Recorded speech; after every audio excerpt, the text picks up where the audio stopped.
All right, so this is part 2 of the Coach for Highly Sensitive People puttering session. So in the last one, you heard some of my ideas for this woman who was interested in working with highly sensitive people who were, into nature and creativity, because that's what she was into. And that the ideas I was giving her were around a meetup group. But the question, of course, has to become, where would she even find people for the meetup group in the first place? Where do you find these people?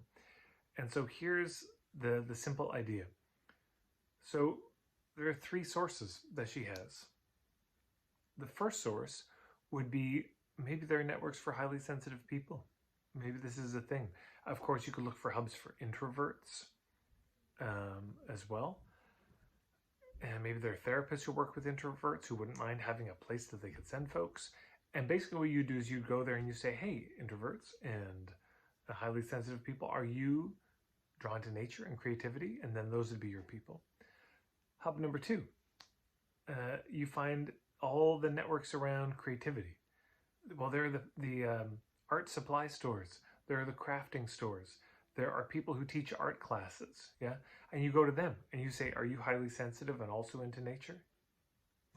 So you see the Venn diagram of this. And of course, last but not least, you go to all the nature clubs, the hiking clubs, the outdoors clubs, the nature reconnection work, and you say, hey, are you highly sensitive but also into creativity and art? And then those are your people, yeah? So all 3 of those in that Venn diagram could be a source of hubs. And of course, as she goes about it, she'll probably figure out more and more hubs, but that gives her 3 categories to look at. And she may find that one of them works better than the others as a hub. It's a better starting point. So I don't know what that'll be for her, but I wanted to share that because it's often this way. We realize, oh, my work is an intersection of this and this. So I'm marketing in hippies. So I could go speak to a bunch of hippies and say, hey, do any of you need to market something? But I could also go to a bunch of entrepreneurs and say, are any of you hippies? Or if I'm really lucky, there may be hubs that are a combination of marketing and hippies together, kind of conscious business networks. And similar for this woman, there may be things that combine art and nature, like my friend Dave Schildkret, morningaltars.com. His work combines those 2. Or there might be something like art for introverts, art for the highly sensitive person, or nature reconnection stuff for the highly sensitive person. There may be those as well. So you want to look for hubs individually, but also there may be hubs where 2 but not 3 of them overlap, and you could offer something complementary.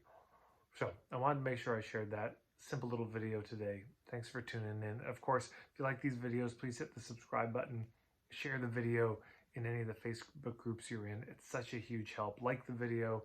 And of course, marketingforhippies.com is my website. You can check out my free starter kit there.